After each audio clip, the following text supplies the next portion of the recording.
पिछले कुछ समय में देश की मीडिया और उसमें काम करने वाले कुछ चेहरों पर गंभीर सवाल खड़े हो गए। ये सवाल इसलिए जरूरी हो गए क्योंकि अब नफरत फैलाने और झूठी खबरें प्रसारित करने के आरोपों को लेकर दो जानी मानी महिला पत्रकारों अंजना ओम कश्यप और स्मिता प्रकाश के खिलाफ अदालत में मामला दर्ज हो चुका है।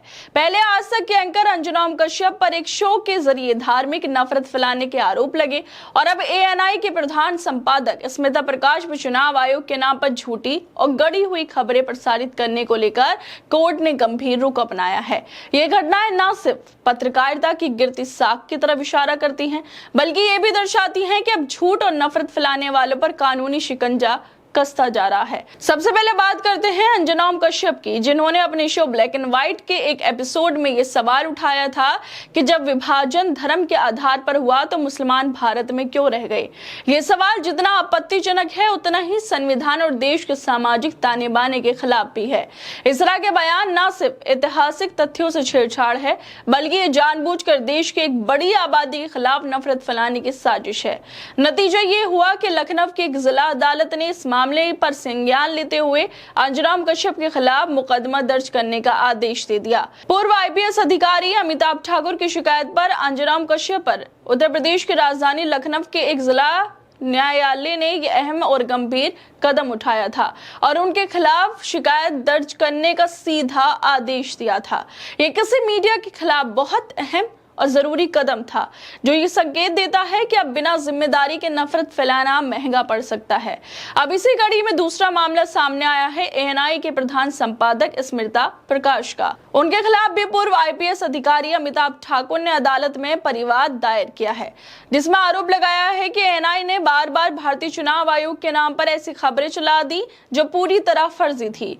अमिताभ ठाकुर का कहना है कि एएनआई ने चुनाव आयोग से जुड़ी कई खबरें प्रकाशित की जिनका ना तो कोई आधिकारिक आधार था, ना ही वो आयोग की वेबसाइट पर थी, सोशल मीडिया या प्रेस नोट में कहीं नहीं थी। सबसे गंभीर बात यह थी कि एएनआई ने राहुल गांधी की प्रेस कॉन्फ्रेंस को लेकर खूब झूठ फैलाया। कोर्ट ने इसे गंभीर माना और मामला दर्ज कर लिया गया। अमिताभ ठाकुर को बयान देने के लिए 26 सितंबर की तारीख तय की गई है। इन दोनों मामलों में एक गहरी समानता है, वो है झूठ, फर्जी जानकारी और नफरत का प्रसार। एक तरफ अंजना ओम कश्यप जैसे पत्रकार टीवी पर बैठकर सांप्रदायिक जहर घोलते हैं, दूसरी तरफ स्मिता प्रकाश जैसे संपादक संवैधानिक संस्थाओं के नाम पर खबरों को मरोड़ते हैं। दोनों ही पत्रकारिता की उस जिम्मेदारी को कुचलते हैं जिसके दम पर मीडिया को लोकतंत्र का चौथा स्तंभ कहा जाता है। क्या मीडिया सिर्फ एक सत्ता के एजेंडे को आगे बढ़ाने का औजार बन गई? क्या पत्रकारों को अब सच्चाई से कोई लेना देना नहीं, सिर्फ टीआरपी और राजनीतिक सौदेबाजी की चिंता है? और जिस तरह से अंजना ओम कश्यप के बाद स्मिता प्रकाश पर यह मुकदमा दर्ज हुआ है, उसको लेकर पत्रकार अविश तिवारी लिखते हैं कि बड़ी खबर आ रही है। फेक न्यूज एजेंसी एएनआई के खिलाफ लखनऊ कोर्ट ने इलेक्शन कमीशन के समर्थन में फर्जी खबर दिखाने के आरोप में मुकदमा दर्ज करने का आदेश दिए। एएनआई राहुल गांधी की प्रेस कॉन्फ्रेंस को लेकर चुनाव आयोग की तरफ से फर्जी खबरों का प्रसारण कर रहा था। एक खबर में तो उसने ये भी कहा कि कमीशन ने अपने अधिकारियों को राहुल गांधी के झूठे बयानों और प्रेस कॉन्फ्रेंस को नजरअंदाज करने को कहा। इसमें तो प्रकाश के लिए जरूरी है कि वो कुछ दिन जेल में ही काटें।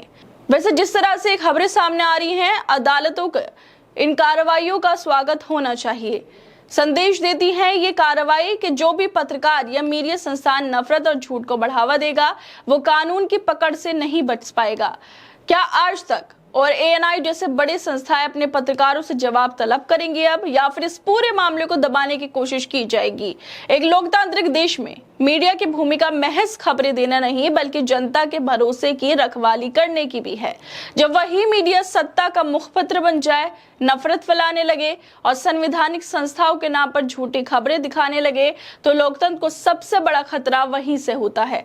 ऐसे में अंजना ओम कश्यप और स्मिता प्रकाश के खिलाफ उठे कानूनी कदम एक शुरुआत है, ताकि पत्रकारिता फिर से जनता के लिए, सच के लिए और संविधान के लिए खड़ी हो सके। खैर दोस्तों, आप लोगों को क्या लगता है इस वीडियो को लेकर? हमें अपनी राय जरूर दें और बाकी तमाम खबरों को देखने के लिए जुड़े रहिए हमारे साथ।